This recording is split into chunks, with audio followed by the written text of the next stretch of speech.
Professional wrestling is the one true sport.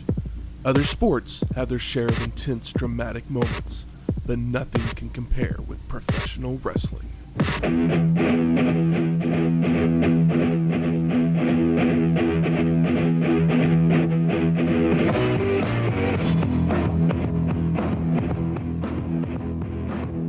Welcome to Wrestling History X, where three friends come together to talk about the stories behind the matches.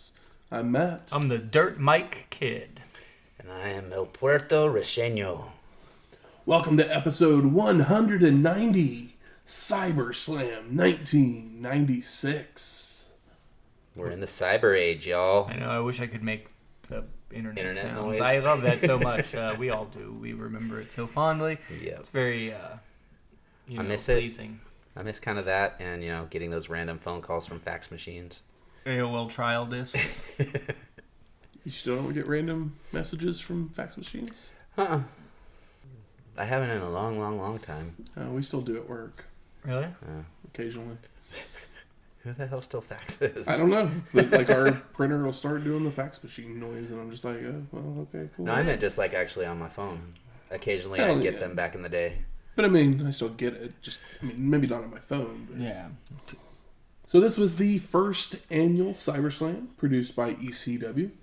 It would take place on February 17th, 1996 from the ECW Arena in Philadelphia, Pennsylvania, with an attendance of 1,300 people. Ooh. They were hanging from the rafters. How'd they get them all in there? Some more chairs. A few more chairs, I guess. I don't... I mean, watching the show, there's at one point where, it's like the railing has a whole lot more people behind it than it normally does. Packed them in. They needed that extra... Money. 50 people. Yeah. It's like maybe it's oversold out. The fire marshal wouldn't be too happy. Fuck your fire marshals, damn it. This is ECW. But because we're at the ECW Arena, that means we are back in Philly. We are... What's that song? Motown Philly? Back again? We retired the bit. No. I mean, it's been long enough. We might as well This bring is it wrestling. Nothing's permanently retired. back. No shit. Can always come back for one more. No shit. But yes, we You are still got it. back in Philly. It's been a little bit. Got a little break from the Philly, and here we are again. So I did what I normally do and searched through the interwebs, and in honor of CyberSlam taking place in Philadelphia, I found out that the official cookie of Pennsylvania is the chocolate chip cookie. Not the official cookie of cookies. Mike, I wonder how this place is. The official cookie is the chocolate chip Some cookie. states have the drinks, the official state drink is milk, and there's That's true. 17 states that saying have that. it. Yeah. I just find it funny. Yeah, it's very funny. Yeah, the official cookie of Pennsylvania is chocolate chip, and I looked up what is the best chocolate chip cookie in Pennsylvania, and Insomnia cookies popped up, and coincidentally, we have Insomnia cookies One of those here. And to celebrate the cyberness of CyberSlam, I ordered online. There you go. But not through dial-up. No, not through dial-up. We've talked about the movie The Net in the past, and because of the movie The Net, we now have online ordering available because she was able to order a pizza on her computer, and it inspired all of these other businesses to take advantage of that. Some of them, soon after 1995, some of them not until 2020 when the pandemic hit and everybody had to close their dining rooms. But yes, I ordered cookies from Insomnia Cookies. I've never been to Insomnia. I've heard about them often, and they're open until 2 o'clock in the morning or 3 o'clock in the morning, something like that. So they really are for insomniacs. It feels it's like obviously it's a chain, but it's like, how do they make any money selling cookies till midnight? They make them by selling their cookies for $2.95 a piece. Oh my god. But, a guy that pays $6 for a cup of coffee and oftentimes buys 2 of them at a time just doesn't even bat an eye at a $2.95 cookie. So you're not gonna eat the cookies every day. But you can get the little 6-packs for $11. They've got brownies available as well. They've got cookie sandwiches that are like ice cream filled. You can get variety packs that have cookies and brownies, and they have their classic cookies. They also have their deluxe ones that are a little bit more fancy with, peanut butter cups and whatnot. But I went for the official state cookie, the chocolate chip, or in this case, the chocolate chunk. And then I also got some sugar cookies because those are kind of my favorite. I'm this foodie that likes all this fancy stuff, but when it comes down to it, I just like a simple sugar cookie. A good sugar cookie is hard to beat. Yeah. A bad sugar cookie is not even worth it. No. Oh, I'm gonna have to go chocolate chip, which I think is you the have one of perfect each. cookie. I'll start here. Yeah, we'll start with the chocolate, just because it's ECW, it's Philly, it's Pennsylvania. Let's see if it is the best chocolate chip. ASMR for you. Yeah, I know. Let's see here. There's probably people that have started listening to the show before and were like, they eat on Good mic job, every Fred. episode. We're never doing this. I'm never listening to this ever. But hey, They're good. we're here for the love of the game. They've got a good chocolatiness to them. They're soft. They taste like they're homemade. I'd eat another one. I definitely will too. Wash it down with my coffee here. I could use possibly the state drink of milk right now. Oh, yeah. It's very good, but I don't know that I've had a bad chocolate chip cookie. I'll even fuck up a Chips Ahoy. It's like a chocolate chip cookies. As long as it's not burnt, we're good to go.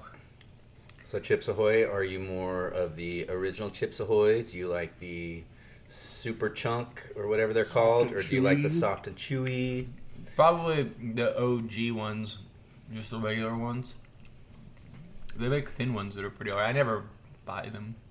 Maybe like once a year. Be like, you know what? I need some crappy cookies. It's typically if I'm gonna be like, oh, I'm gonna watch a live wrestling pay-per-view. That's when you get the junk food. Well, at least one that I'm excited for. I actually just buy the Walmart brand chocolate chunk cookies, Oh, nice. which are very similar.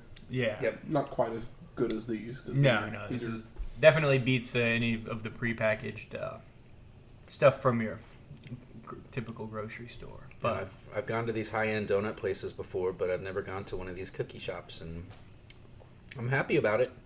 Makes me wonder if I'd like, what's the other one, Crumble? I like these better than Crumble. I've had Crumble. Okay. Because Crumble basically is like most of their cookies are just shortbread cookies, and all the flavoring comes from the topping, which is like a frosting. Yeah, frosting. That's what. It was kind of like the Eileen's cookies, which I don't think they have a great chocolate chip cookie, but they have a lemon cookie that kicks mad ass. That's like another. I think it's a chain. I know Is there's it a like couple in here. lemon cookie or lemon square or? It's a cookie. Okay. They also have like a frosted ones. It's just So another. like those- One of the only cookie places I can think I'm of. also a big fan of Brookies. Oh yes, I do like Brookies. I like them. I hate the name of them. I'm even one who. Would you rather them be called Crownies? I guess Never thought of not. that. Actually, like- you know what? I'm with you. I like brownies. It at least sounds regal. There you go.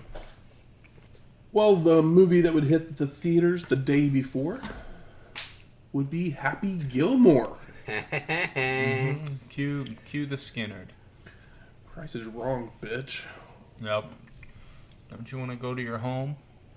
Go to your home. Are you a Gilmore or a Madison? I'm a Gilmore. I am too, even though I understand. I think maybe I just watched this one more as a kid, so it just is in my, is my. That's why, because they're both like the two best, like Adam Sandler, like wacky comedies. Yeah. No, this was the first one that I saw in the theaters. Mm-hmm. Like Billy Madison, I saw it on video. That was the first one, obviously, that I saw. But this was the first Adam Sandler that I got to experience in the theaters, and there was a shit ton of hype behind it because of how popular Billy Madison was. And you had Tommy Boy that came out just before. Then you also had Black Sheep that was coming around the same time. And yeah, Happy Madison. It inspired Happy Madison. Yeah. Yeah, Happy Gilmore. It's a classic. It's one of the 2 golf movies that I'll watch pretty much all the time. Tin Cup? I'm kidding. Oh, really? I was gonna say Caddyshack in this. I've never seen Tin Cup. I mean, I love Caddyshack as well. Bagger Vapes. Usually, if I'm gonna watch a golf movie, it's usually Tin Cup or. Is Tin Cup Costner? Happy Gilmore. Yeah. Yeah, and that's why I still have never watched that one. I mean, he's graded as a baseball man, but he could probably be good as a golfman too. Yeah, he could do the golf thing. Yeah, why not? Yeah, Tin Cup was him and Don Johnson. Is that who's in that one? Oh, okay. Really? Yeah. Yep. I mean, honestly, the first 3 like starring roles he kind of nailed, with Happy Gilmore being like the more family friendly over.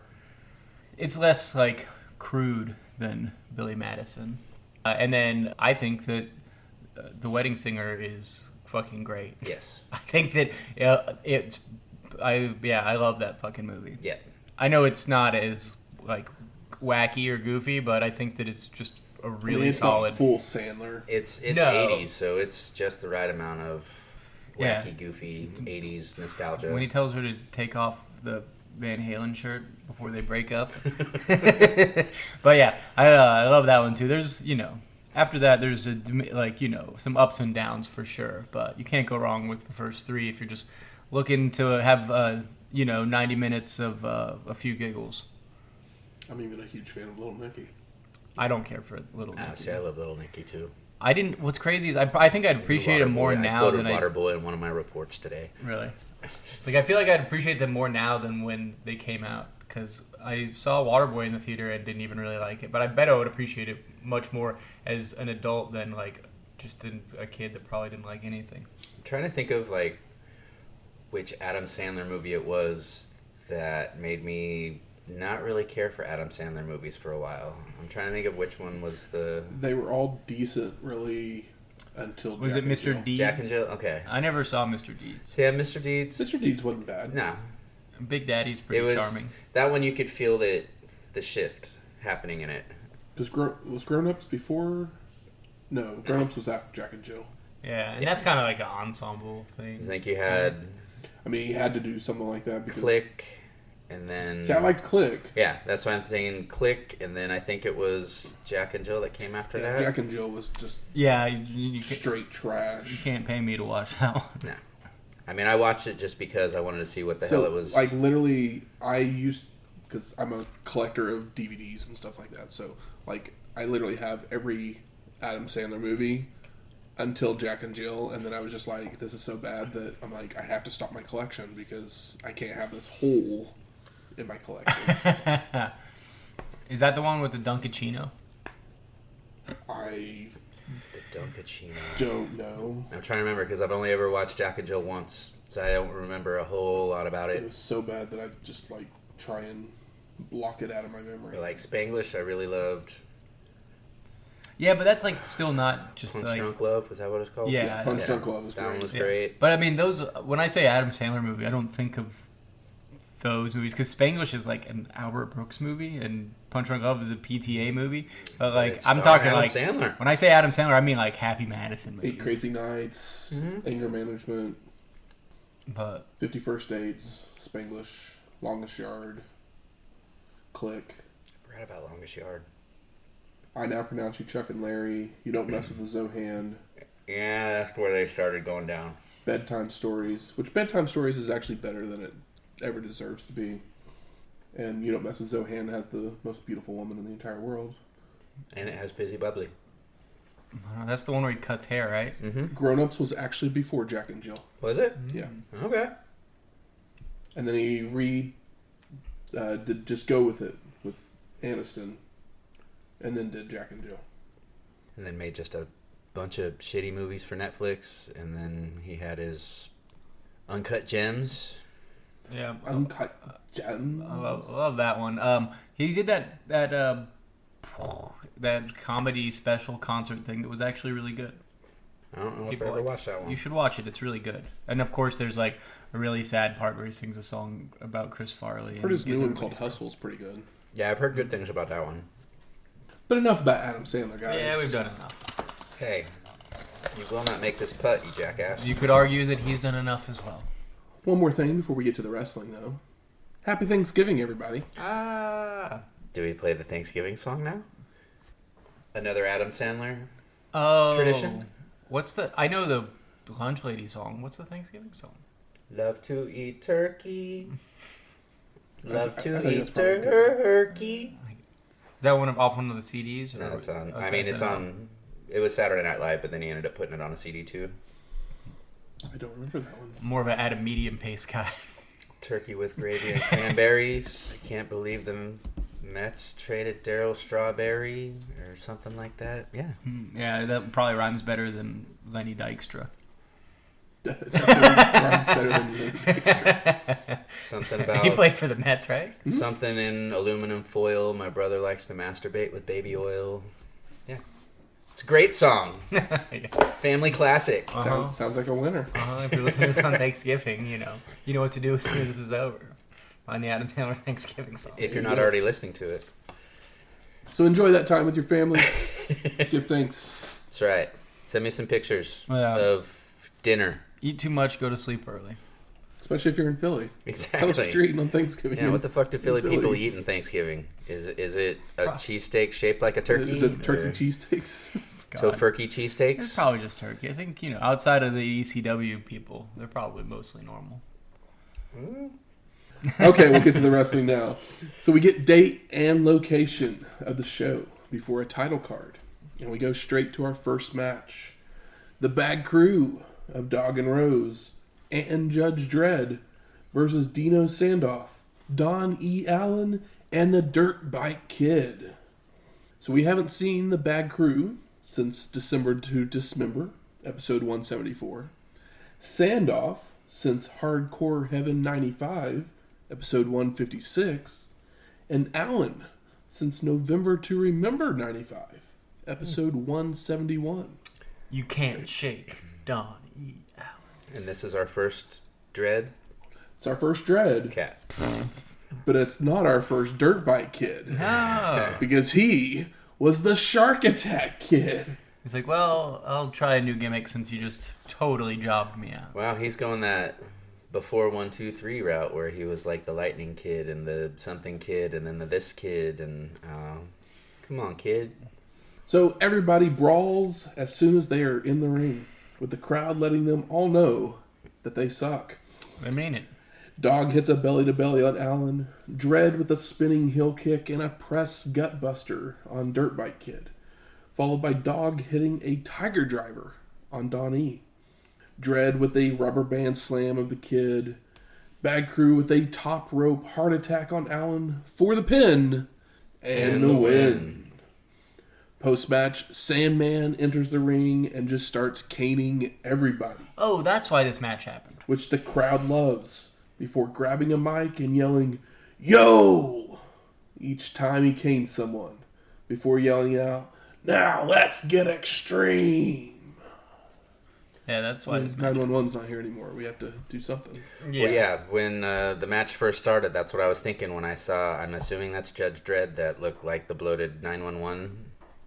Yeah. Yeah. Yeah. The big boy was Judge Dredd. Yeah. I kept looking at him at first going, is that 911? Because I thought we weren't seeing him anymore. But he looked a little different. He just had the same curly brown hair, beardy. It was Sal dude. Balamo in a new gimmick. There you go. It's old Loch Ness, little brother. Luke Ness or something. Little Nessie. So we go to our second match. El Puerto Riqueno versus Spiros Greco. And the two men trade holds and reversals until Greco misses a knee lift that Riqueno sells anyways, which gives the fans a reason to heckle. You fucked up. Spiros with a back elbow, stomps, and a jumping clothesline for a 2 count, followed by a weak double chop. Weak. Greco with multiple double throat thrusts before tossing him out to the floor, following out to send El Puerto Riqueno into the ring post. Posted. Back in the ring, Spiros continues the attack with a catapult into the bottom rope and chokes across the top rope. Greco then delivers a leaping shoulder tackle and a pump handle side slam for the pin and the win. It happened. Sure did. It wasn't good, but At least it was quick. yeah, Greco has a decent look. Yeah, when he walked down... maybe not the tightest of work between the two men. When he walked down the ring, he reminded me of somebody, but I couldn't figure out who. I thought he was a full-blooded jobber Italian. in WWF. Okay. And then there was this match. Oh, okay. So I thought... He's made $80 in wrestling to this day. First spotting of a... What the hell were they called? Full-blooded Italians, but then it was like, no, because he's Greek. He can be whatever he wants. It's wrestling. Could be True. a Paisan if he wants to. Yeah, I guess. Roddy Piper was half black once. That's right. Ooh. Let's go to our third match. Joel Hartgood versus Taz with Bill Alfonso. And I know you guys care because we haven't seen Hartgood since Return of the Funker, episode 145. I thought he looked a little familiar. I just think it's funny that he doesn't go by Goodhart because Hartgood just sounds wrong. Well, it's making fun of Goodhart. There's a guy named Joel Goodhart who is the booker of a different promotion, and they're making fun of him by using this name. That's why it feels wrong and bad. So Fonzie takes the mic and asks if the fans remember him, with Styles responding they're trying to forget. The human suplex machine then takes Joel to the mat before hitting him with a vicious clothesline. A little bit. Taz then fakes out Hartgood on a whip and delivers a T-bone suplex, but then telegraphs a back body drop, allowing Joel to hit a sunset flip for a 2 count. Hey, Taz, let him do something. The human suplex machine responds with a Tazplex before locking in the Taz mission for the submission and the win. Taz actually let go before Bill Alfonso's whistle this time. Post-match, the human suplex machine takes the mic, calling Hartgood another victim. Just another victim. And Damage Control comes out to help Joel out of the ring on a stretcher, but Taz just dumps him back down to the mat. So then wrestlers start running out from the back to help Hartgood, only for the human suplex machine to suplex all of them. And they're the ones that also just got caned. Yeah. It's Dirt Bike and Donnie and somebody else. And he dumps them all on their head. On their fucking heads. It's I kept crazy. watching each one going, oh, ooh, ow. It's crazy they got all of them on their head. It's like, I guess, yeah. Mikey Whipwreck then comes out, sliding under Taz to punch Alfonso before hitting a drop kick and a Franken Mikey on the human suplex machine. Whipwreck then goes to the top, coming off, only to be caught and dropped with a Tazplex before applying the Taz mission. And the ref's trying to get Bill Alfonso to call Taz off, but Bill's not going to do it because Mikey just hit him. Give me your whistle. So the crowd starts to chant for Sabu, as they always do to antagonize. Where's that Flair ref at from last week? Have him come down and slap Alfonso around. Take that whistle. I love that Joey calls Taz a one-man crime spree. I'm like, what a nice... That's good. That's good shit.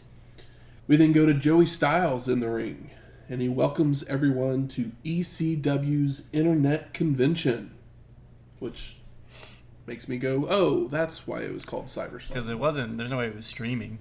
No. And so, yeah, it's just like, oh, this is like people that were on like forums or whatever. They're probably trading tapes during the day. That's why they've got 1,300 this time. All of a sudden, the arena goes dark. But when the lights come back on, Brian Pillman's in the ring. Oh, the loose cannon has found his way to Philly. I know. He's got the jacket and everything. He looks pretty damn good. Yeah, it's put together. Got Kane and all. I mean, he's an ECW, so you got to bring a Kane. This is literally 6 days after The incident. Super Brawl 6. Brian claims that Eric Bischoff took away his constitutional rights and fired him, calling him a coffee gopher and a whiz kid, before also calling him a piece of fucking shit. Constitutional rights. Ugh. Pillman continues by comparing Bischoff to the smart marks in the crowd, before explaining the term as people who spend their last $20 on crack. Or people who believe that OJ didn't do it. Or most importantly, they are the sons of bitches in the crowd. Bryan calls the ECW arena a hellhole and threatens to whip out his Johnson and piss in the ring. When Paul Heyman and Todd Gordon arrive to stop him. Bro. Paul's like, that's not part of the deal. And it's yeah, it's probably not. You don't want an indecent exposure, happening on your taped wrestling show. Security escorts Pillman away from the ring while Paul and Shane Douglas yell at him when one fan tries swinging at him. So Bryan just pulls the fan over the rail and attacks him with a fork. Think of that, the redhead with the mullet. Yeah. You think he was a plan? Absolutely. I hope so. Yeah. The franchise makes the save by chasing Pillman away before taking the mic to tell security to throw Bryan out of the arena or Shane would kick his ass. I love the let him piss chant. Douglas would then take a seat in the ring waiting for security to take Bryan out the front door. There's also, of course, got our sign guy all the time, every show. But he has one that says, "Don't work me, Pillman." It's pretty fun. How'd you know he was going to be there, sign guy? I think he probably gets half off of his ticket. It's only $7. We go to our fourth match. The Roughneck, Mr. Hughes, versus Ray Dudley. With Sign Guy Dudley, Chubby Dudley, Dances with Dudley, and Big Dick Dudley. And Bubba does some dancing, but all of a sudden, the Roughneck attacks Sign Guy to stop the fun, before attacking Bubba Ray, which brings Big Dick into the ring to confront Hughes. Now, Big Dick is pushed away, allowing the Roughneck to turn his attention back towards Bubba, only for Big Dick to break his crutch over Hughes' back. Bubba Ray then capitalizes with a top rope splash for the pin and the win. Big Dick and the Roughneck. I think I've seen that movie before. Mustafa Saeed then makes his way down to the ring. So Joey is saying the Gangstas were booked, but New Jack is in jail. He's in the slammer.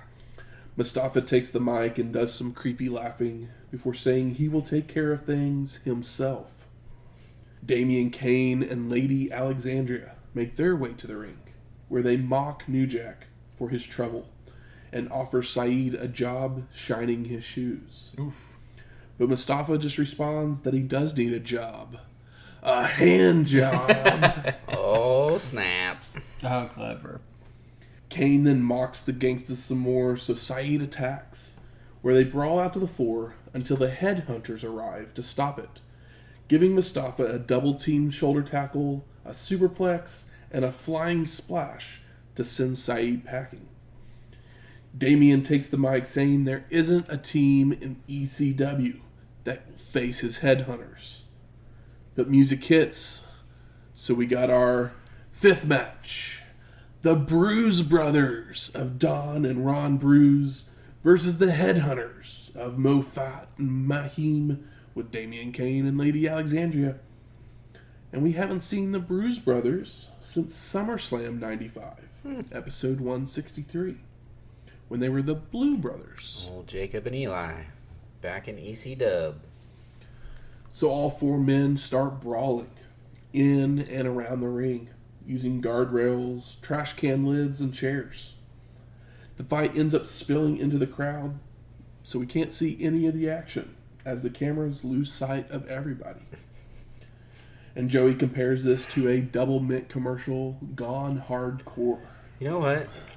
As I was watching this, that never even popped in my head until he said that we've got twins fighting twins. I don't know how it didn't register. And then it was like, once he said Double Mint, it was just like glass breaking.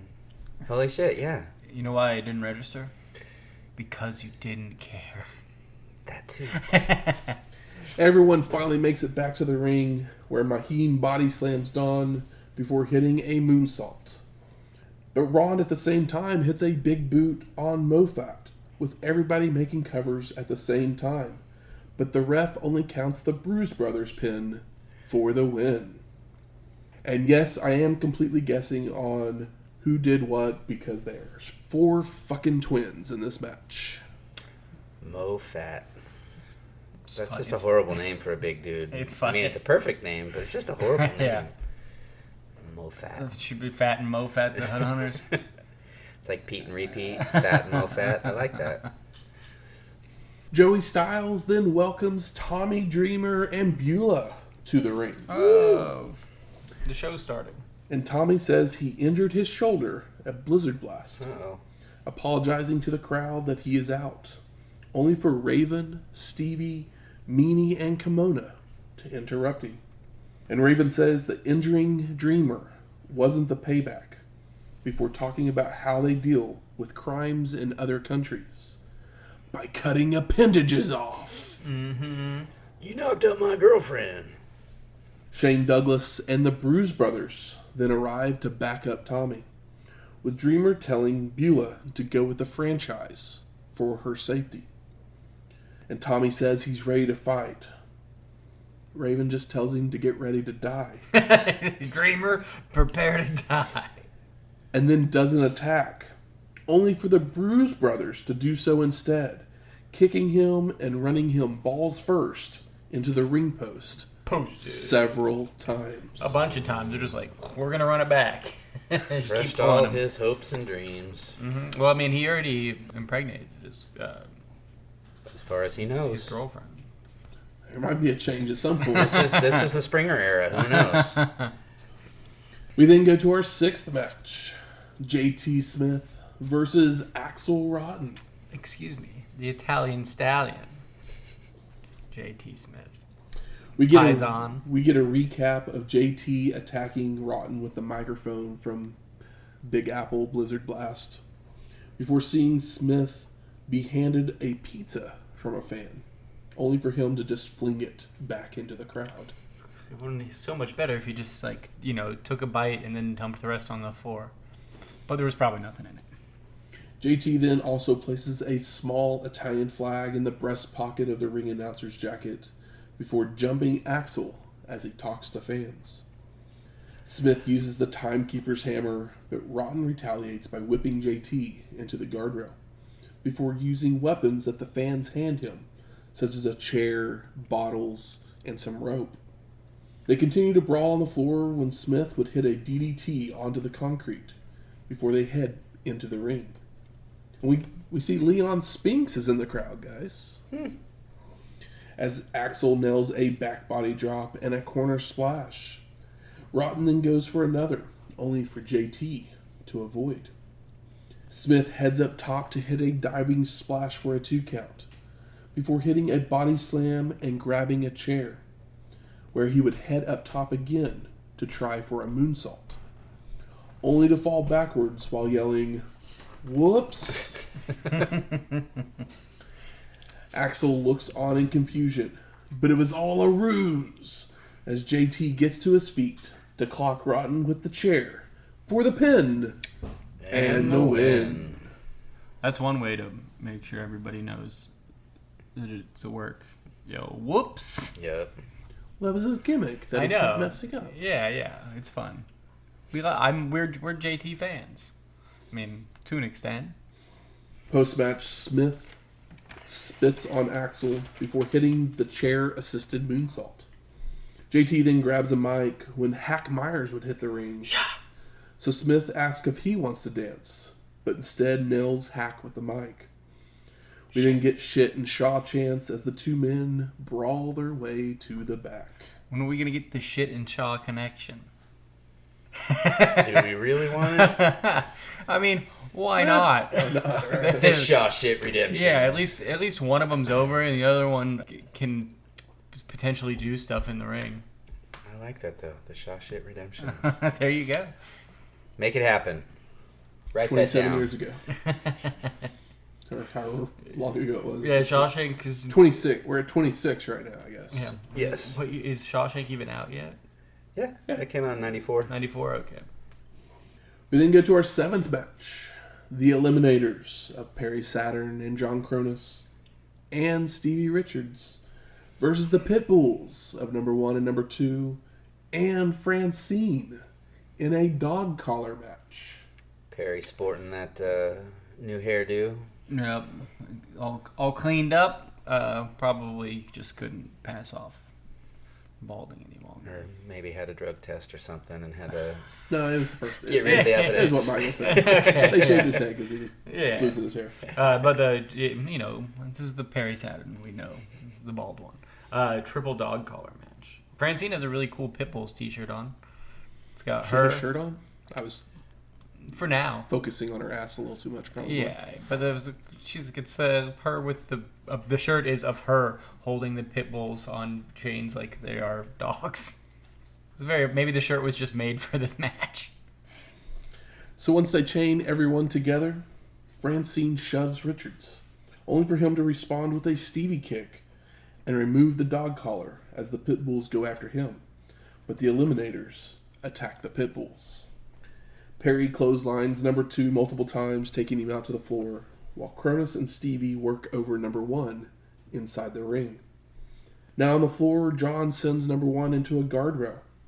Saturn's chain on his dog collar, I guess he removed it because he's allowing Richards to hang number 2 over the ropes. Like they don't stay like Perry and John just like keep unhooking themselves from. What's the point? Yeah, I was like, why are we having the dog collar match if we're just gonna unhook each other? But Yeah, I mean, like, Stevie kicked Francine, and then all of a sudden his chain was off of him, and he was outside the ring while she was laying on the ground inside the ring. Yeah, it's like, that at least makes a little bit of sense, because he... Like, where's Tommy? kicked Just her come first. down here and join this match. Pick up one of the chains. Yeah. Win the belts. the Eliminators both return to the ring, where they hit a superplex flying splash combo on number 1, before Perry nails number 2 with a clothesline, before hooking his chain back in. The Eliminators are choking the Pitbulls with the chains, before Saturn hits a backbreaker on number 2 for a 2 count. The Eliminators then team up for a double Russian leg sweep on number 1, while Stevie continues to choke number 2. Number 1 starts fighting back versus Kronus, but Richards delivers a Stevie kick to the back of his head to slow the momentum, while Perry is then back body dropped over to the floor by number 2, so Richards hits a Stevie kick to him as well. Number 1 then back body drops John over the ropes to the floor, so again Richards with a Stevie kick to the back of the Pitbull's head. You get a Stevie kick. You get a Stevie kick. Now while all this has happened, Francine has literally been laying in the corner this entire time, so anyone could have just walked over and covered her for the pin. Yeah. This is about an hour into the show, and I'm spent. I mean, 7 matches in an hour will do that to you. Especially when there's these 7 matches. Mm-hmm. Number 2 and Saturn begin to brawl around ringside, with Perry being sent into multiple chairs held by fans, while number 1 does the same to Kronus. The fans are then handing all kinds of random plunder to be used Frying pan. as they fight their way to the Eagle's Nest, where more chairs are used. Perry then unhooks his chain to head up to the balcony, where John gives him a boost for a moonsault down onto number 2. I mean, that was pretty wild. Yeah. Number 1 then suplexes Kronus through a table on the balcony before everyone makes their way back to the ring. Number 1 then hits a arm wrench hook kick on John, but then he notices Richard holding a frying pan over the corpse of Francine. So number 1 goes after Stevie to knock him down. Kronus has climbed his way onto the turnbuckle, but number 1 meets him up there for a super Frankensteiner. Makes the cover, but Richards breaks it up with that frying pan and makes the cover on number 1 for a near fall. John with a body slam and a leaping leg drop, but number 1 fires up to whip Kronus into Stevie in the corner. The Eliminators then double team number 1 to gain control before they hit stereo power bombs on the Pitbulls. Turning their attention to Francine, they look to attempt a total elimination, but number 1 saves her from their clutches. Number 2 delivers a double clothesline to the Eliminators, setting up a super bomb on both Eliminators before turning their focus to Richards, hitting a super bomb neck breaker combo. The Eliminators brawling with the Pitbulls, so Francine just crawls over and makes the cover on Stevie for the pin and the win. And cute finish. Yeah. I'm just trying to look on the bright side, guys. Post-match, the Eliminators go after Francine again, but number 2 makes the save this time, only for him to receive total elimination. Totally eliminated. They grab Francine again, but this time number 1 makes a save. So he gets totally eliminated as well. Total elimination. Francine is all alone. Oh no, what could happen? But she slaps Saturn, so he just clotheslines her, followed by total elimination, before leaving to the back. Damn, maybe I should have called myself Total Elimination. There's always next week, brother. Oh my god. Sorry. I think the biggest pop I got from this match was I saw a guy in the crowd with a crowbar shirt on, and I was like, "That's pretty cool." They're just like a sludge metal band. Oh, it's that's right, because Crowbar wasn't Crowbar yet in wrestling. Devin Storm hadn't shown up. Yeah, no, that's right. It's just a sleazy. I remember hearing metal on band. Super Brawl that Devin Storm Yeah, debuts Devin next Storm. week or Yeah. something like that. I was like, oh, Crowbars in WCW? I was like, what? We go to our 8th match. Sabu versus Too Cold Scorpio for the ECW World Television Championship. And the Homicidal One goes right after Too Cold, only to catch a boot and a knee straight to the face. But Sabu comes back with a spinning heel kick and grabbing a chair to use across the back of Scorpio, before it's time for Air Sabu and a clothesline that sends Too Cold out to the floor. The Homicidal One hits a drop kick before tossing Scorpio into the crowd, followed by using a chair to leap over the ropes with a somersault plancha out onto Too Cold. Into the first row. ECW. Back in the ring, Sabu with a body slam and a slingshot leg drop. Tries for a powerbomb, but Scorpio reverses to hit one of his own. Looks nasty. Too Cold with a body slam and a top rope leg drop, before setting a chair up in the ring to faceplant the Homicidal One into. The two men are trading strikes when Scorpio goes for another faceplant, only for Sabu to counter to drop Too Cold onto a chair with a faceplant, followed by leaping off the chair with a clothesline that sends them both tumbling to the floor. The Homicidal One continues by leaping off the apron with a somersault senton, before using a chair over the head of Scorpio. Back in the ring, Sabu hits a springboard leg lariat for a 2 count, but Too Cold catches the Homicidal One with a crescent kick, then using a chair-assisted clothesline, followed by an avalanche splash. This is a big match, Sabu. Big match, Too Cold. Too Cold leaps up and over a charging Sabu after a reversed whip. Goes for a Uranagi, only for the Homicidal One to punch Scorpio away and have his whip attempt reversed for Sabu to try to leap up and over. But he is caught, which Sabu proceeds to counter into a victory roll for a near fall. The Homicidal One begins to wear down Too Cold with a chin lock, but Scorpio escapes with a kick to the head, only for Sabu to come right back to apply a camel clutch, which Too Cold escapes by hitting an electric chair drop.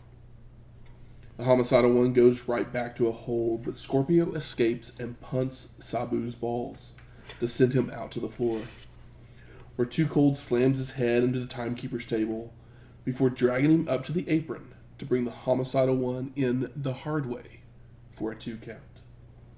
Scorpio locks on a modified surfboard before transitioning into a crucifix pin for a near fall.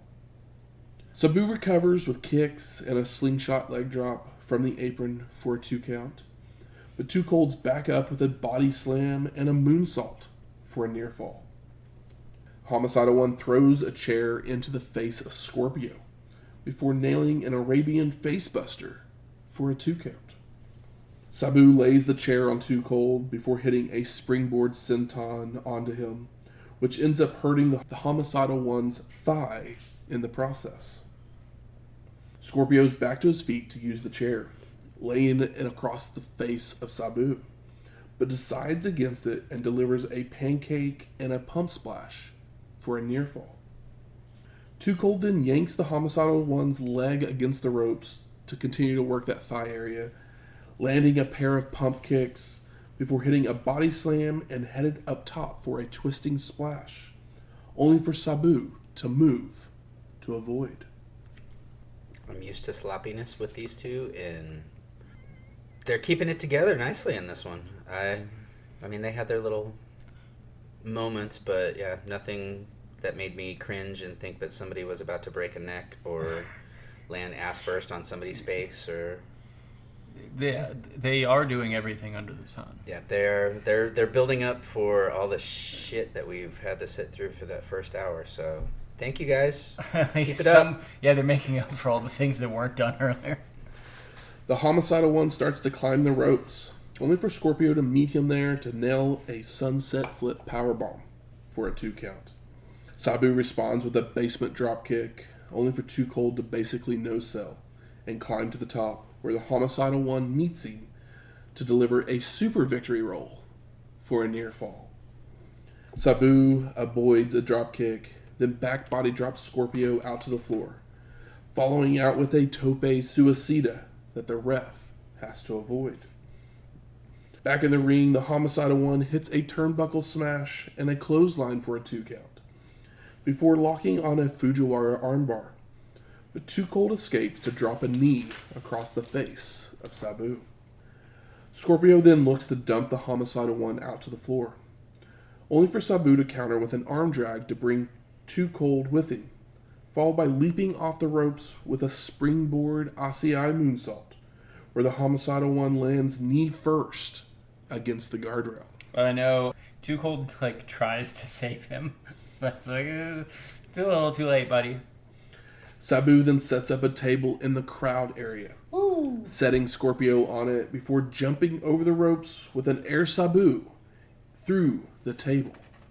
But Too Cold has moved. Too Cold, too fast. Is that the most brutal table break we've seen so far in ECW? That thing shatters. It shatters like dropping a sheet of ice on concrete.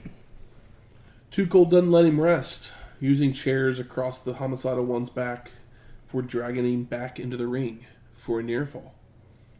Scorpio then telegraphs a back body drop, only for Sabu to float over, where he gets booted in the gut, and Too Cold goes for a powerbomb, which is countered into a Hurricanrana for a 2 count.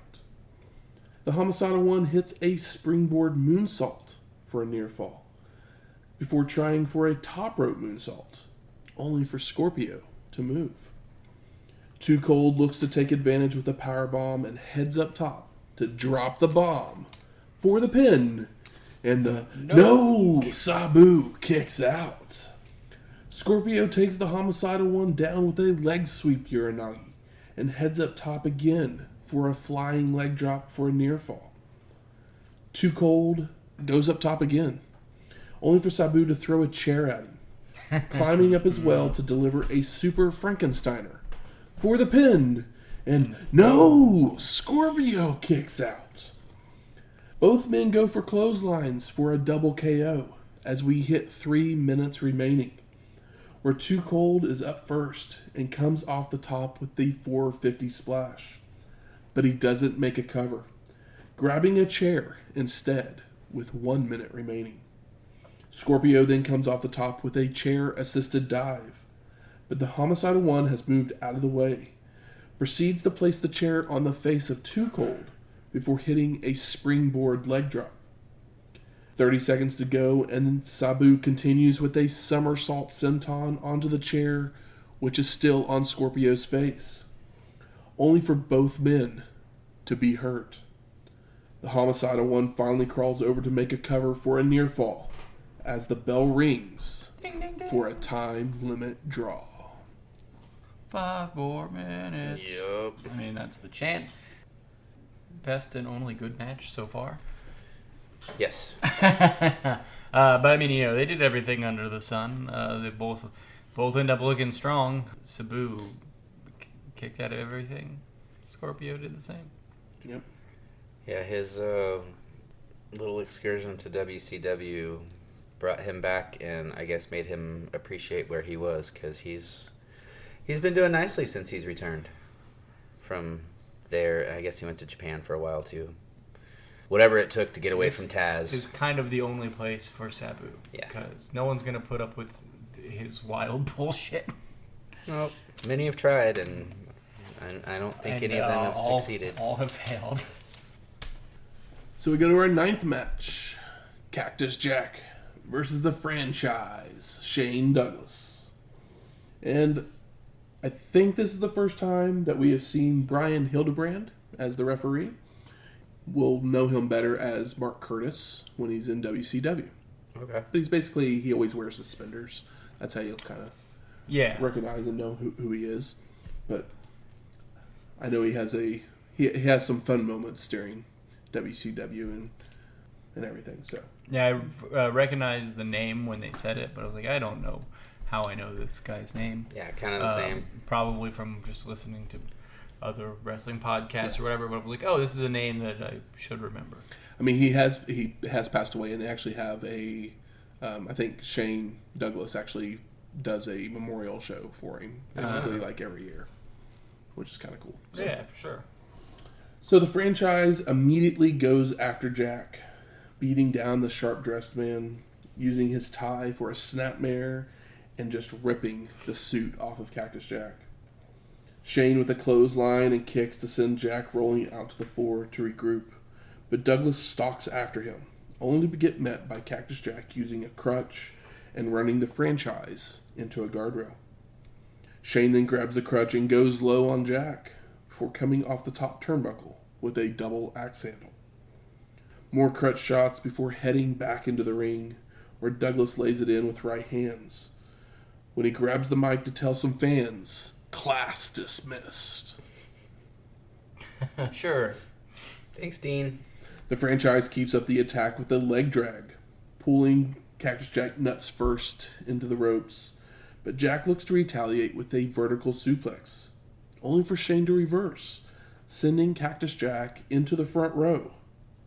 Shane then comes off the top turnbuckle again, this time with the crossbody out into the crowd, before bringing the fight into the ring, where Douglas wraps a chair around Jack's ankle. Oh, that one shocked me there with Shane diving out into the crowd Flying like that. Yeah. I also really liked the leg drag into the bottom rope, like a nut shot. I'm more leg drags. I like a leg drag.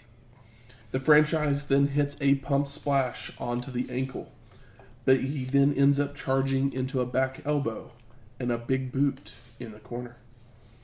Cactus Jack begins to fire back with chair shots, catapulting Shane throat first into the bottom rope before hitting elbows across the throat as well, followed by focusing on the leg, ramming it against the apron and the guardrail.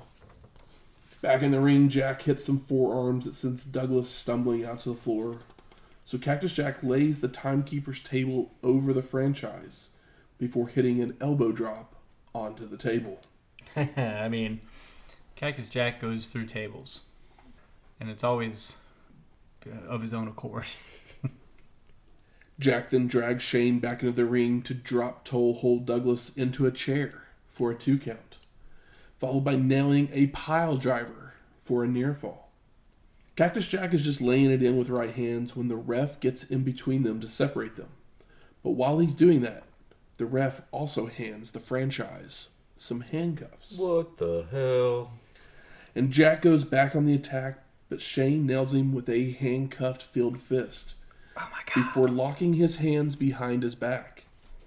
Douglas would then hit numerous chair shots over the head of Cactus Jack. Does this remind you guys of a match we'll see later? Mm-hmm. grabs the mic and tells Jack to quit, only for Cactus Jack to call out to Vince McMahon and Mikey Whipwreck for help.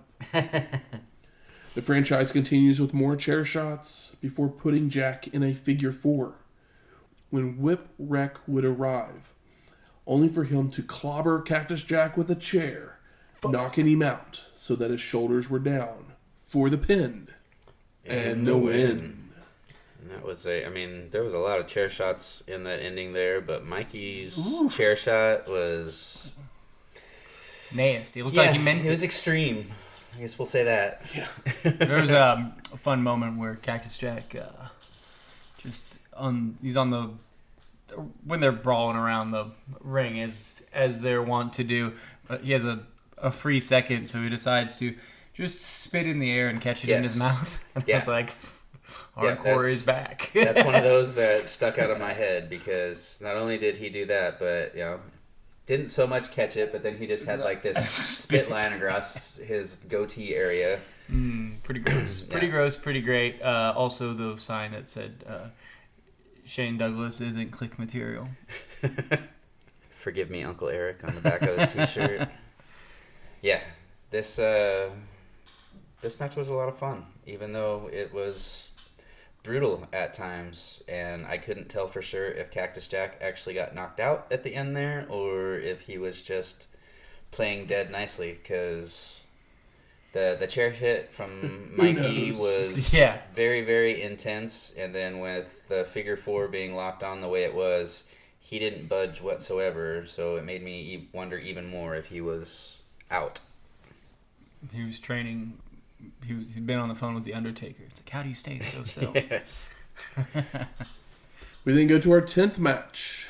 Raven with Kimona Wanalea, Stevie Richards, and the Blue Meanie versus the Sandman with Missy Hyatt. The Walking Riot. Yeah. For the ECW World Heavyweight Championship. The champion came out first. Foreshadowing. Now the Raven's Nest is waiting in the ring for Sandman to show up when they all finally see him in the balcony over the front door of the building. Yeah, it's kind of like a production area. So they have to wait even longer for him to make his way to the ring. And Stevie is like taunting the Sandman. So once he's in the ring, Sandman spits beer at Richards and chases him from the ring. I also like that there's Sandman lights a cigarette for Missy Hyatt, which is kind of a dig to woman, because like she always lit his cigarette. Thought that was a nice touch. 9 minutes and 20 seconds after Raven first appeared on screen, he attacks during the introductions. Damn. Tossing Sandman to the floor, following out with a tope con hilo. Raven then uses a chair for sending the Sandman into a guardrail, only for Sandman to return the favor. Back in the ring, Sandman nails a brainbuster, a slingshot somersault senton, and an elbow drop, before doing some choking that forces Raven to escape to the floor, only for Sandman to leap over the ropes with a plancha. There's a moment where Joey says that WCW or maybe it was a sign, but it said, somebody said where the WCW where the big suits harass women, and I'm like, what the fuck does ECW do? I mean, obviously I'm not making excuses for anybody, but They don't harass them. They just I guess totally eliminate them. Yeah, they totally. I mean, they. I assume that they put them in the ring consent so they can to argue all over these fucking bizarre, upsetting angles in the first place. But I was curious if there was if there was a WCW harassment suit or something. Missy Hyatt. Oh. Yeah.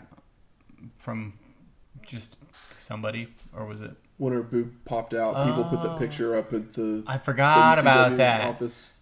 That's why she left. Yeah, She sued WCW. Totally forgot about that. Well, The Walking Riot.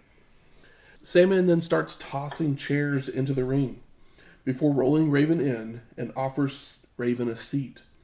But then Meanie jumps on the apron to distract the Sandman, allowing Raven to recover and deliver a chair shot and a DDT on the chair, making the cover, only for Missy to be on the apron to distract the ref. Raven then gets in Hyatt's face, allowing Sandman to attack from behind, hitting a DDT of his own on a chair, making a cover, only for Kimona to jump in the ring to break up the pin. Cat fight! That's right, Missy comes in the ring, and they go at it, until officials are able to come down to break it up, forcing the two ladies to go to the back. Richards uses the opening to deliver a Stevie kick to Sandman, with Raven making the cover for the pin, and no! Sandman kicks out. Sandman then reverses a whip, sending Raven chest first into a corner, where he stumbles out for Sandman to roll him up for a near fall. Sandman picks up Raven for a body slam, but he stumbles a bit, so they knock the ref down. Ref bump. Followed by Sandman heading up top for a leg drop for a 2 count. Ugh, they get uglier every time. It's like the guy should just find something else to do. Yeah. Those leg drops. I feel like he's gonna. Yeah. I know it doesn't happen, but it feels like he's gonna Sid himself at some point. Or just like because it turns to a right angle. Or a wrong angle. It's always the wrong angle if it's a Sandman leg drop. Sandman sets up for a DDT, but Raven tackles him towards the corner, knocking the ref down again. Oh my gosh, another ref bump. So the not-so-fabulous ones take advantage, coming into the ring to attack, only for Sandman to fend them off with his cane. Oh, Jesus. The Bruise brothers then make their way down to the ring to receive Kane shots as well. What do you know? But they finally power through to deliver a double chokeslam, with Raven making the cover. And the ref wakes up, crawls his way over to make the count for a near fall. Raven sets up a chair, hitting a sloppy brainbuster and setting Sandman up on the top rope to attempt a superplex.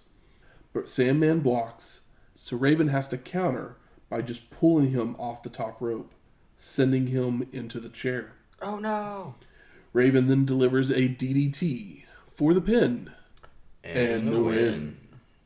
Post-match, the fans are not happy, while Raven celebrates, throwing trash at him and chanting bullshit. They're chanting bullshit right before the finish. Somebody yells out, "No screw job." Raven leaves, but Blue Meanie stays behind, grabbing Sandman's kendo stick and taking a taste of beer, but ends up spitting it out and spilling the beer onto Sandman. It's so funny. Which revives him. Meanie hits him with the cane, but Sandman just grabs it away and beats Blue Meanie down until Raven and the Bruise brothers return. Sandman fights them all off before grabbing a mic and calls for his mommy, bringing Missy back out with a cigarette as we fade to black. Yeah, those final cane shots. I mean, any cane shot is typically horrible, but those ones just... It's like he was perfect aim, slapping him across the face, back of the head, ear, ow. To the point that the fucking cane, I mean, yeah, they usually are shredded by the end, but I felt cringy with each swing because I was waiting for somebody to just like be stabbed with the remaining pieces. With the shredded bamboo. Yeah. So, gentlemen, I ask you, what are your overall thoughts of CyberSlam 96? The first third half maybe, was just boring blah bullshit. This show would have just been fine with debut of Brian Pillman and then the last 3 matches. I would have been okay. You nailed it. The last 3 matches, and the Pillman thing's cool, but just like the last 3 matches are good and worth your time, and the rest of the show, shit. We literally are gonna say the exact okay, cool. Word for word. You basically said what I was going to say. Like, other than the fact that I was going to say, after watching that first hour, we were headed towards worst show ever territory. It's like the last hour, because probably 2.5 hours. So like the last 3 matches, last like 45 minutes is like good and fun. You got high flying, you got some hardcore, you got some solid story. You got Cactus Jack on his way out doing the job with a chair shot to the brain. I think this might be my favorite Cactus Jack and Shane Douglas match. It Like, was- individually, like, Not It was great. not exactly against each other, but like even individually, just against anybody. Yeah, I think yeah. it might be my favorite one. Yeah, I mean, it definitely is up there with Cactus versus Wonderful. I mean, I was real close to almost even mentioning maybe possibly A list. a short list. I don't know if I'm there, but it is very good. But the thing is, I think the Sabu 2 Colt Scorpio match is probably the better match. But I know I enjoyed Cactus Jack and Shane more. Yeah, I mean, there's like a lot of history there, and I think it's good. Mikey Whipwreck coming in and fucking just putting the icing on the cake with all 140 pounds of him. He might be up to 160 now. Okay. He's getting a little weight. Yeah, he has. Been eating like a champion for a few months, so He's been backed on a few. Yokozuna diet. Well, I mean, after the Public Enemy introduced him to beer, so And probably weed. probably. Good. Where's the smart marks at? All right. Fuck you. I think it's time we smark it up. So what are some of the best moments of this show? The Mikey chair shot. Yes. The Sandman Kane shots. Let him piss chant. See, like the Pillman thing, I was all excited about, but then at the same time, it was like, all right, this may have gone just a little too far, or a little too long, or something. I mean, it may have gone on just a little too long, but it was right there for me. Yeah. Like, this is the character that he wants to do, and He's he's getting to do what he wants to do. So I'm totally up for it. I mean, I can definitely see it becoming annoying. I mean, we've it took forever for like Raven to actually fucking wrestle, and it's like, okay, I was so tired of Raven, but when it's like when they finally have a match, it's like, yeah, it helps that they kept them apart for so long that it's more interesting, because if they didn't, then it's like Raven's not the world's greatest fucking wrestler. Mm-mm. No. But He's not the greatest wrestler, but he's cult of personality. believable as the champion. He is. The JT Smith. Whoops. Yeah. Isn't there I think there's a spot in that match where where they dump pasta sauce on him, which is funny. Pasta Mania? No. JT Mania. All the total eliminations at the end of the match. The total elimination is a Or, great I looking guess match. post-match, technically. Yeah, a great looking move. Oh, is it the best tag team finisher? I mean, it looks Full better. elimination? Yeah. Looks better than the heart attack. It's just because of the way they take that backdrop so fast, and it looks devastating. It's up there with, because one of my favorite tag finishers for the longest time has been the Power and Glory suplex splash. I think we love Power and Glory, the finisher. Like, Yeah. I think, but there are not. We may be one of few people that love that. Mm-hmm. Like, I loved when FTR called that back in a match. I was just like, Yes. Yep. But the total elimination seriously looks like murder. And there's also, of course, the Horseman Spike Pile Driver, or Yeah. Brainbusters, whatever you want to call I it. think Power and Glory's always stood out to me because it was typically being given to Sean or Marty, and the two of them could sell it like nobody else could. But yeah. But I mean, Heart Attack, Demolition, Elimination's Decapitation, Like, those are all fine and Steiner good. Clothesline. You know, they're all fine. They don't look as deadly as But- total elimination. Yeah, 'cause I mean, Heart Attack essentially is just a clothesline. Demolition is just an elbow, but it's nothing too special. I'm trying to think of other tag teams. I mean, yeah, like I think it looks more devastating than any of the top rope combo moves. Yeah. Just because it's so crisp and clean, and it just looks like. And I think death. because of the fact that the first time I saw it, it wasn't by the Eliminators, it was by Red Dragon or whatever they were in NXT, and the two of them did it beautifully every time. Sabu and Scorpio. Well, they left it all out there. 30-minute time limit draw. And the only mess up was really Sabu kind of going a little bit further than what he should have with the knee into the guardrail, which, I mean, that could happen. That's not. I don't consider that a botch. No. He's just Sabu. You can't slow him down. Yeah. His also, like, my God, his shin must have fucking hurt so bad. How about most disappointing? Everything else. Yeah, the first few. It sucks that I like the Eliminators and Pitbulls, so it sucks when they have a match that's like not a match, and it happens a lot.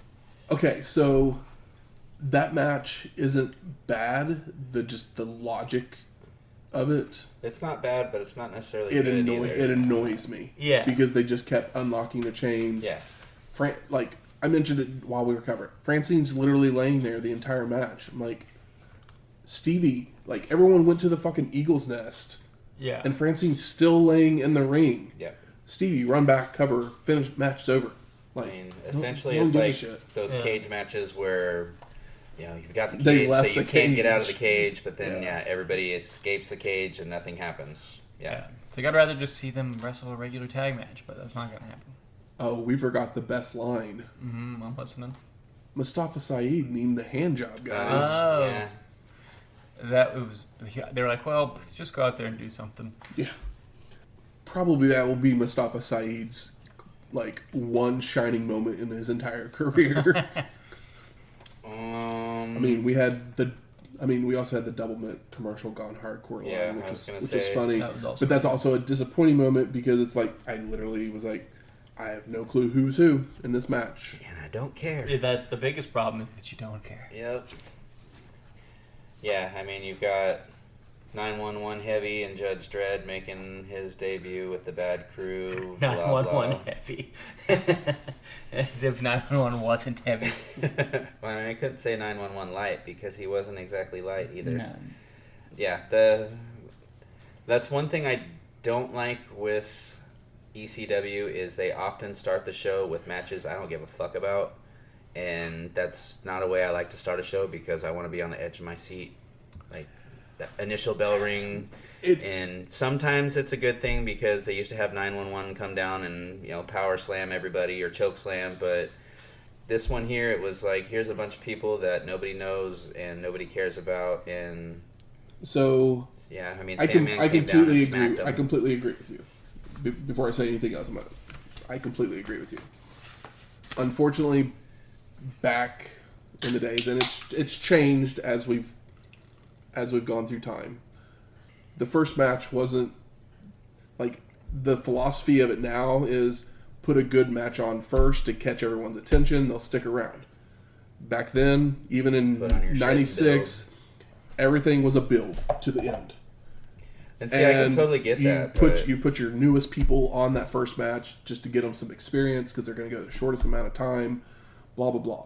Like, that's why the term curtain jerkers is a thing because that's what those people were. They were just there to start the show. Yeah. No one gave a shit. And I guess we kind of got a little spoiled there in WCW for a while when we started with our like Pillman match. I mean, but even the thing is though, those matches were good. But they were still newer people. Yeah. So they just happened to go out there and put on a good match. They just happened to be good wrestlers. Exactly. Yep. Yeah. That's about all I can think of disappointment-wise. Last 3 matches. Worth your time. But you could save yourself about an hour 15. How about best performer of the night? That's a tough one. I mean, those last 4 guys, or 6 guys, did a pretty good job. Sandman will never get my performer of the night because I believe that all 3 of us could do a better leg drop. I mean, I think it's Cactus Jack for me. Yep. Because he took that fucking chair shot. Yeah, and his idea is like, hey, it's okay. I won't be mad. Just hit me again, Mike. Just hit me with the put these handcuffs on me and hit me with some unprotected chair shots, and I'm going to lay down for you before I go become basically everybody's favorite human in wrestling. How about most surprising?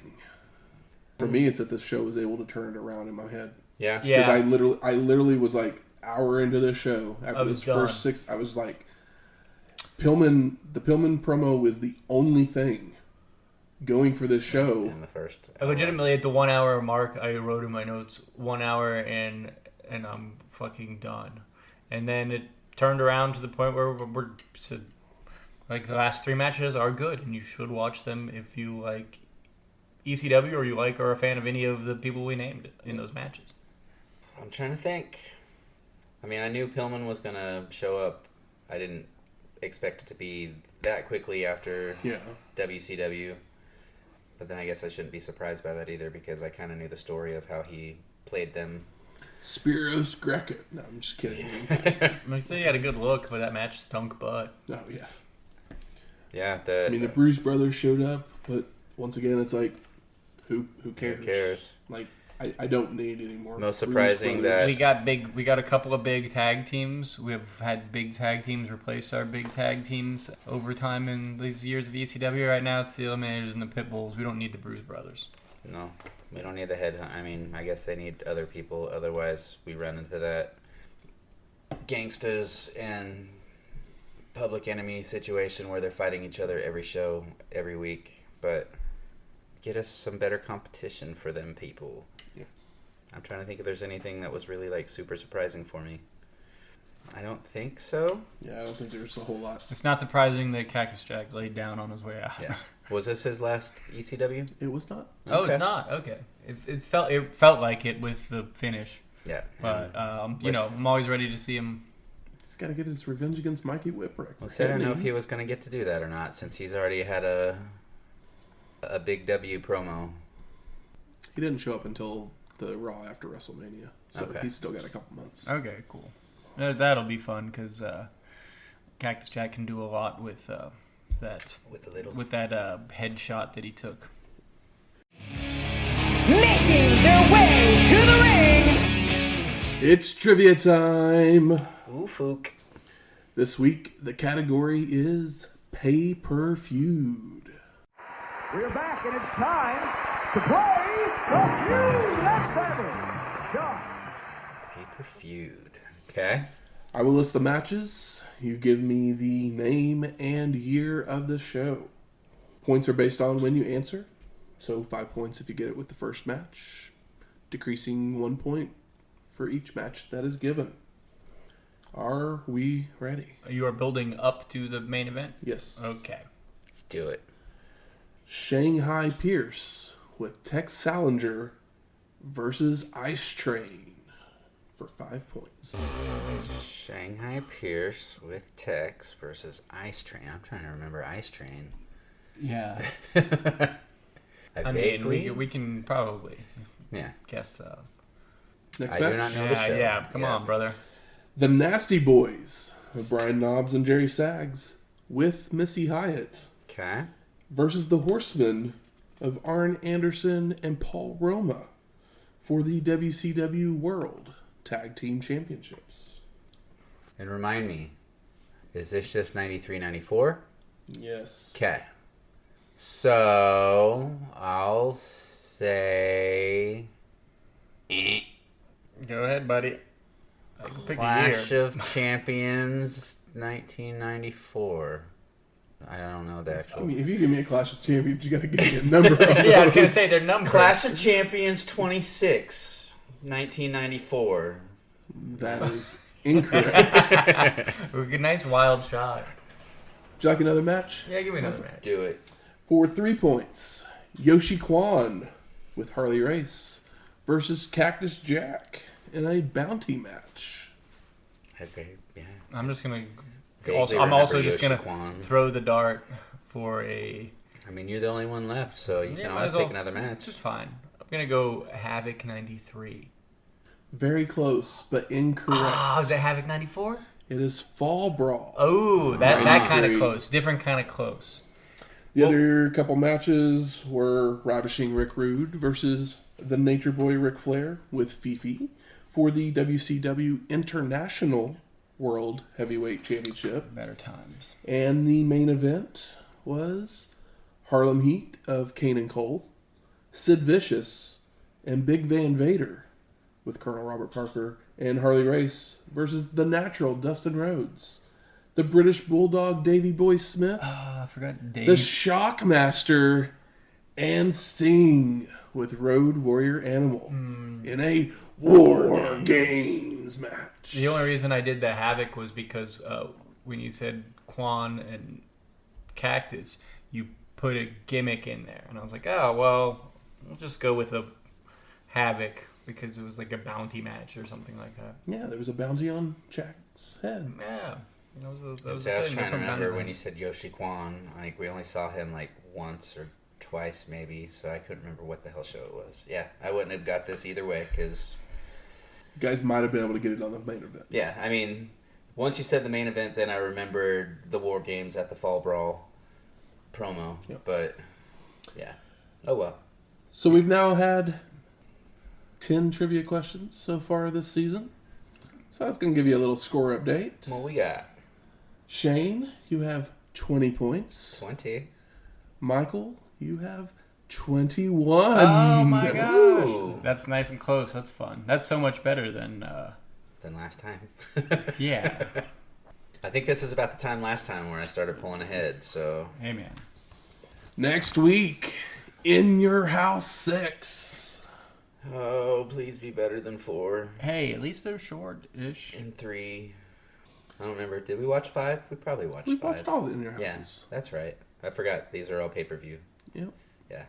Music from this week's show is Thunder Kiss 65 5-5. Yeah. by Rob Zombie, and Raven won our main event. So we play Come Out and Play by The Offspring. Get a better song, Raven. I'm never gonna get over it. If you like this episode or any of our other ones, please go out there, rate and review us on iTunes, Stitcher, Google Play, or wherever you find your podcasts at. Please try not to keep it separated. If you have any questions, comments, concerns, Recipes, drink ideas. Where are we going to be in next? Louisville, Kentucky. home of one Jim Cornette. Ooh. So maybe I'll have to make some little He likes Corn fritters. He likes cornets. He likes Mini Emo's corn Pizza. He likes Wendy's. He likes Jim Cornette will not. sausage No, links. Jim Cornette is on the show. Just kidding. Sausage links with cheddar and barbecue sauce. I wonder if I can like shoot him a message on Twitter and it's like, hey Jim, give me some ideas. I'm sure. We're Sure, going to get back Louisville. you. Tell me what you like. I named a few things that he likes. Emo's Pizza. He loves Emo's Pizza, which is a Louisville pizza place. But because they have their own like proprietary cheese blend. But I think you can actually buy their frozen pizzas. Yeah, I was like, I wonder I if don't they'll know. do like I haven't a bought one. mail order or something. I think they do one. I haven't bought one off yet. But I think it's okay. How's your oven? Is it in working condition? I Yeah, haven't no, used it yeah, in a while. my oven works. It was not working for a time, but it was only like a week. We got it fixed. But you can do any of that stuff to our email at wrestlinghistoryx@gmail.com or find us on Twitter at WrestlingHistoX. That's Wrestling HISTO. X. We'll talk to you next week. Slide into those DMs later.